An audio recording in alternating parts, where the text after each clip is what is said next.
शांति। आज बाबा के 12 अगस्त 2020 के साकार महावाक्य है। आज जन्माष्टमी का पावन पर्व है। सभी को जन्माष्टमी की बहुत बहुत हार्दिक शुभकामना। आज हम श्री कृष्ण जी से ये सीखेंगे कि सदा विपरीत परिस्थितियों में सदा मुस्कुराते रहना है।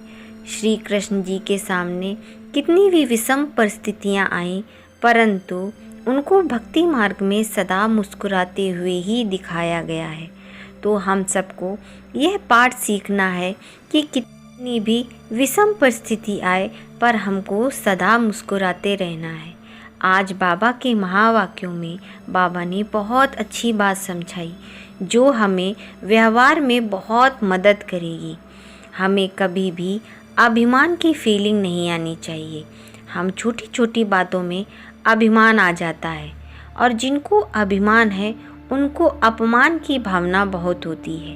अभिमानी मनुष्य छोटी छोटी बातों में अपना अपमान बहुत समझते हैं, परंतु जो सच्चे योगी होते हैं उनका कभी अपमान नहीं होता है। वैसे भी जो प्रभु भक्त हैं, जो प्रभु के प्रेमी हैं, जो शिव बाबा के बच्चे हैं, उनकी तो शान ही अलग है। उनको बाबा ने शान दी है, सम्मान दिया है, वो बहुत ही ऊंच है। अगर हम उसमें स्थित रहेंगे तो कभी भी अभिमान और अपमान की फीलिंग नहीं आएगी। वह हमारी ऊंची शान है कि मैं मास्टर सर्वशक्तिवान हूँ, मैं सर्वशक्तिवान का बच्चा हूँ, मैं भगवान का बच्चा हूँ। यह हमारी शान है। वैसे भी जो शान में रहते हैं वो कभी परेशान नहीं होते हैं। फिर बाबा ने ध्यान खिंचवाया कि खान पान बहुत शुद्ध रखना है, कर्म विकर्म ना बने, क्योंकि जैसा अन्न होगा वैसा मन होगा। फिर बाबा ने एक बात और बताई कि आपको किसी को दुख नहीं देना है। आप सुख सागर के बच्चे हैं, सुख सागर में लवलीन रहने वाले बच्चे हैं। सुख सागर में लवलीन रहने के लिए सबसे पहले अपने आप को अंतर्मुखी बनाना है। अब सुनते हैं मुरली को विस्तार से। मीठे बच्चे, तुम आसुरी मत पर चलने से दरबदर हो गए हो। अब ईश्वरी मत पर चलो तो सुखधाम चले जाएंगे। प्रश्न है, बच्चों को बाप से कौन सी उम्मीद रखनी है और कौन सी उम्मीद नहीं रखनी है? उत्तर है, बाप से यही उम्मीद रखनी है कि हम बाप द्वारा पवित्र बन अपने घर राजधानी में जाएंगे। बाबा कहते हैं, बच्चे मेरे में ये उम्मीद नहीं रखो कि फलाना बीमार है, आशीर्वाद मिले। यहाँ कृपा या आशीर्वाद की कोई बात ही नहीं है। मैं तो आया हूँ तुम बच्चों को पतित से पावन बनाने। अब मैं तुमको ऐसे कर्म सिखलाता हूँ जो विकर्म ना बने। गीत है, आज नहीं तो कल बिखरेंगे यह बादल। ओम शांति। रूहानी बच्चों ने गीत सुना। बच्चे जानते हैं अब घर चलना है, बाबा आए हैं लेने के लिए। यह याद भी तब रहेगी जब आत्म अभिमानी होंगे। देह अभिमान में होंगे तो याद भी नहीं रहेगी।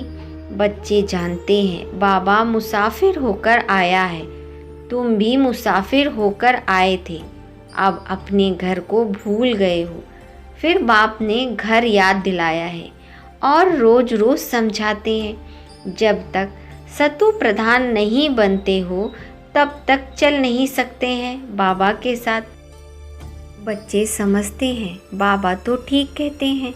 बाबा जो बच्चों को श्रीमत देते हैं तो सपूत बच्चे उस पर चल पड़ते हैं। इस समय और तो कोई ऐसा बाप नहीं जो अच्छी मत देवे, इसलिए दरबदर हो पड़े।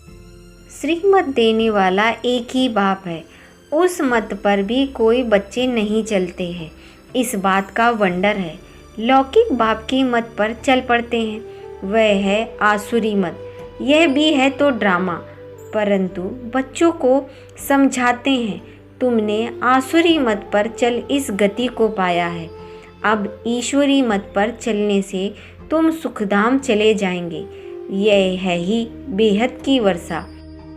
तुम बच्चे रोज़ समझते हो तो बच्चों को कितना हर्षित रहना चाहिए कि बेहद का बाप हमें रोज़ अच्छी अच्छी बातें और श्रीमत बताते हैं। सबको यहाँ तो नहीं बिठा सकते हैं, घर में रहकर भी याद करना है। अभी पाठ पूरा होने का है, अब वापस घर चलना है।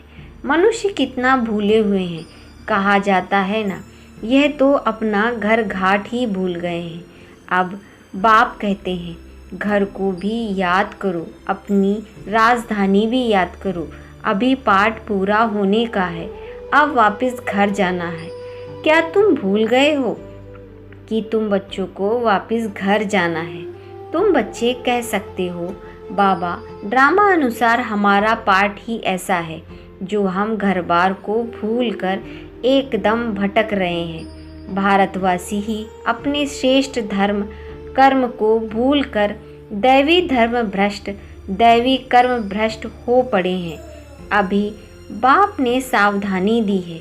तुम्हारा धर्म कर्म तो यह था, वहाँ तुम जो कर्म करते थे वह अकर्म होता था। सतयुग में जो हम कर्म करते थे वो अकर्म होता था। कर्म अकर्म विकर्म की गति बाप ने ही अब समझाई है। सतयुग में कर्म अकर्म हो जाते हैं, रावण राज्य में कर्म विकर्म हो जाते हैं। अभी बाप आया हुआ है धर्म श्रेष्ठ कर्म श्रेष्ठ बनाने के लिए। तो अब श्रीमत पर कर्म श्रेष्ठ करना चाहिए।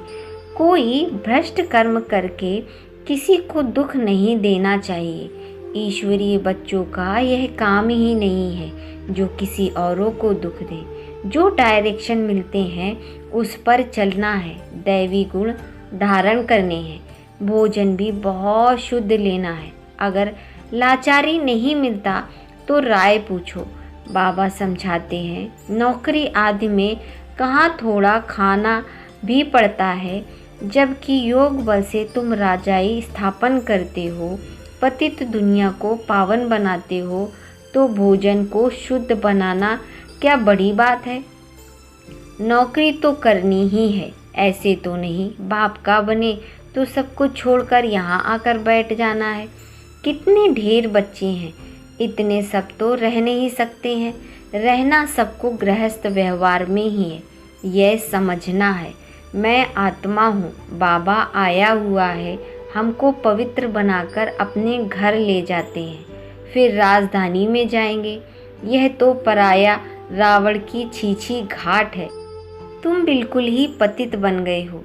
ड्रामा प्लान अनुसार बाबा कहते हैं, अभी मैं तुमको सुजाग करने आया हूँ, तो श्रीमत पर चलो।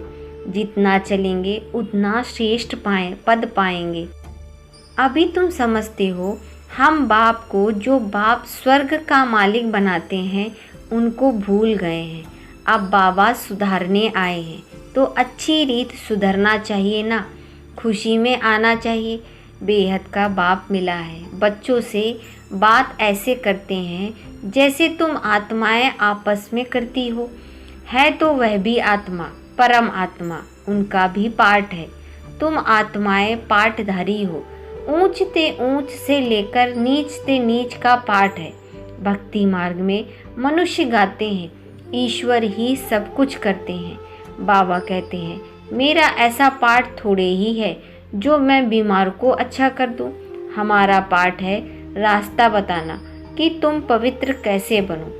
पवित्र बनने से ही तुम घर में भी जा सकेंगे, राजधानी में भी जा सकोगे। और कोई उम्मीद मत रखना फलाना बीमार है आशीर्वाद मिले, नहीं आशीर्वाद कृपा आदि की तो मेरे पास कुछ ऐसी बातें नहीं है। उसके लिए साधु संतों आदि के पास जाओ। तुम हमको बुलाते ही हो, पतित पावन आओ, आकर हमको पावन बनाओ, पावन दुनिया में ले चलो। तो बाप पूछते हैं, मैं तुमको विषय सागर से निकाल कर पार ले जाता हूँ, फिर तुम विषय सागर में क्यों फंस जाते हो? भक्ति मार्ग में तुम्हारा यह हाल हुआ है। ज्ञान भक्ति तुम्हारे लिए है। सन्यासी लोग भी कहते हैं ज्ञान भक्ति और वैराग्य, परंतु इसका अर्थ वे नहीं समझ पाते हैं। अब तुम्हारी बुद्धि में ज्ञान है, भक्ति बाद में, वैराग्य तो बेहद का वैराग्य सिखलाने वाला चाहिए। बाप ने समझाया था, यह तो कब्रिस्तान है, इसके बाद यह परिस्तान बनना है, वहाँ हर कर्म अकर्म होता है। अभी बाबा तुमको ऐसे कर्म सिखलाते हैं जो कोई भी विकर्म ना बने, किसी को भी दुख ना दो, पतित का अन्न मत खाओ, विकार में मत जाओ। तुमको अब रावण राज्य से बाबा छुड़ाते हैं। यह है शोक वाटिका। सतयुग को कहा जाता है अशोक वाटिका। वहाँ कोई शोक होता नहीं है। इस समय तो शोक ही शोक है, अशोक एक भी नहीं रहता है।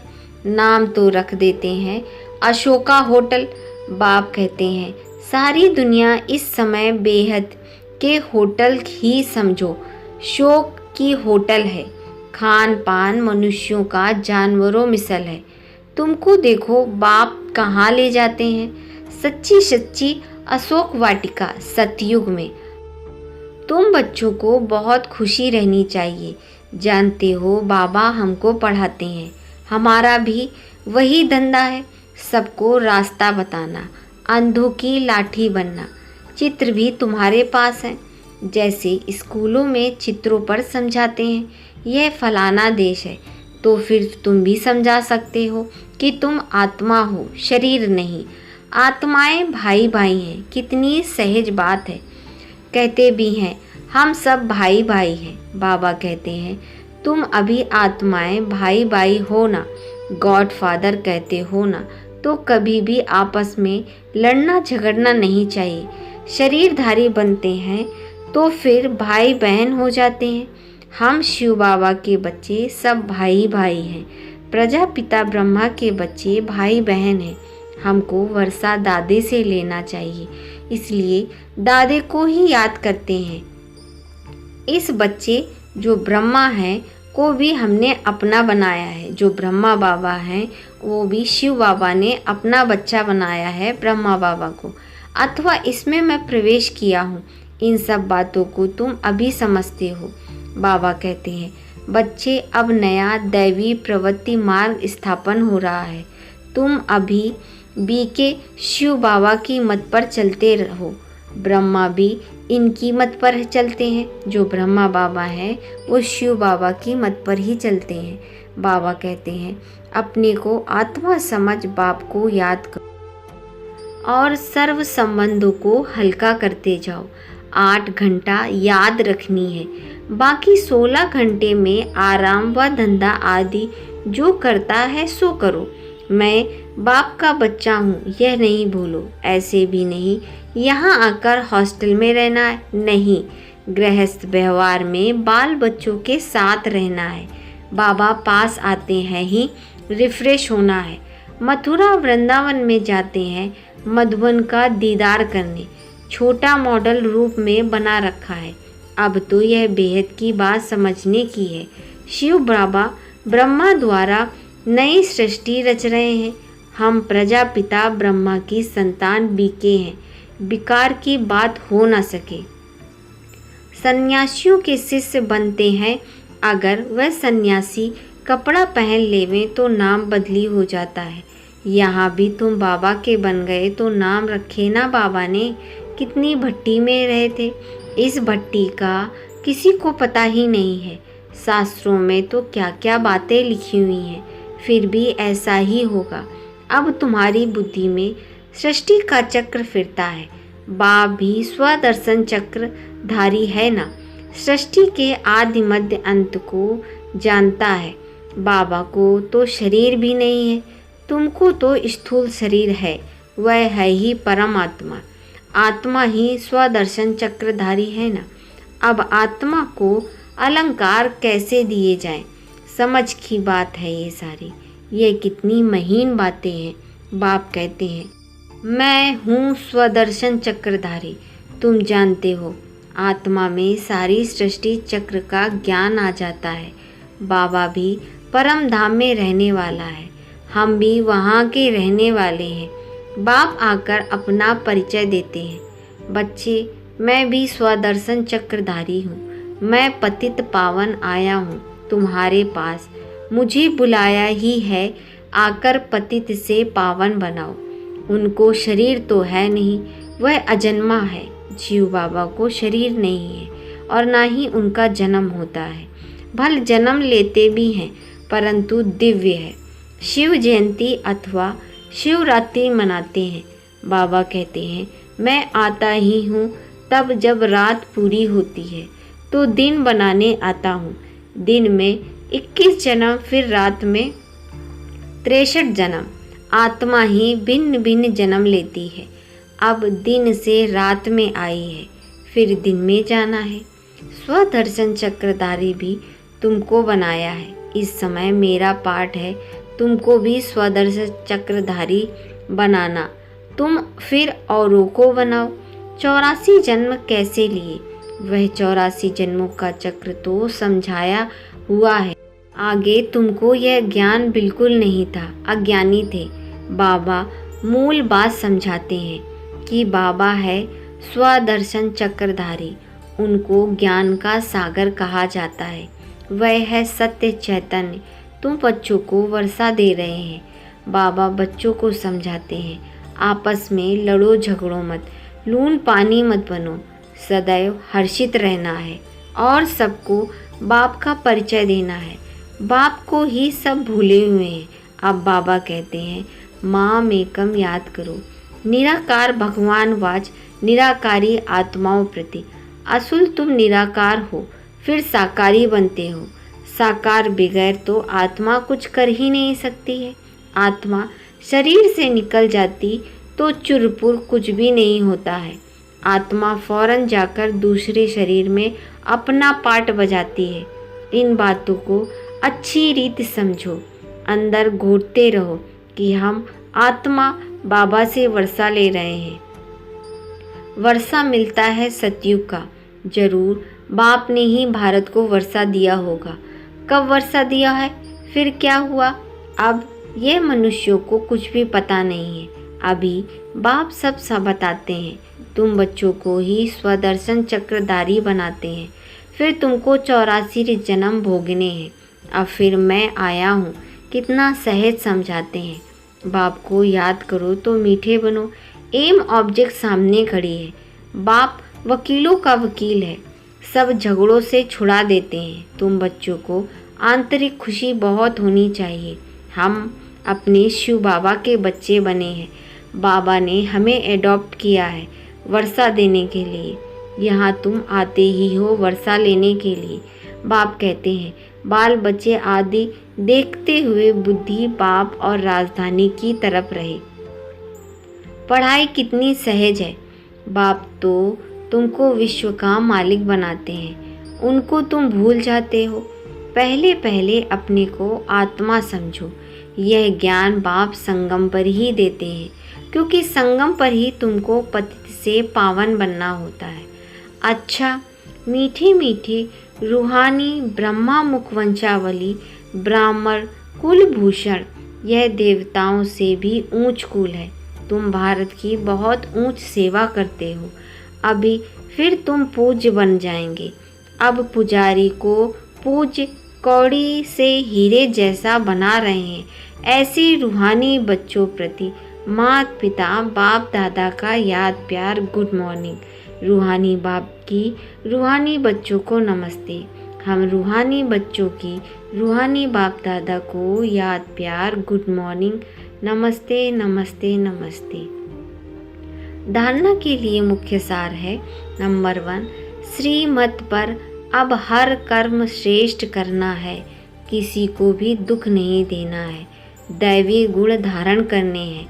बाप के डायरेक्शन पर ही चलना है। सदैव हर्षित रहने के लिए स्वदर्शन चक्रधारी बनना है। कभी लून पानी नहीं होना है। सबको बाप का परिचय देना है। बहुत बहुत मीठा बनना है।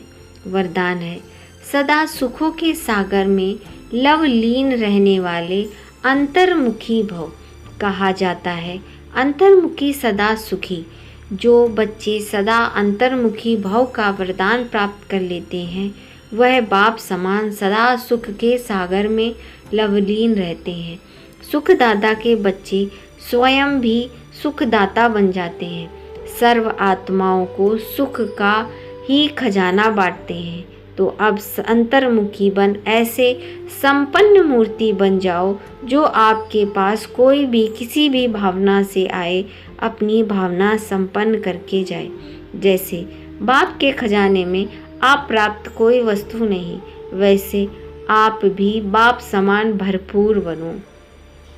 स्लोगन है, रूहानी शान में रहो तो कभी भी अभिमान की फीलिंग नहीं आएगी। अच्छा, ओम शांति।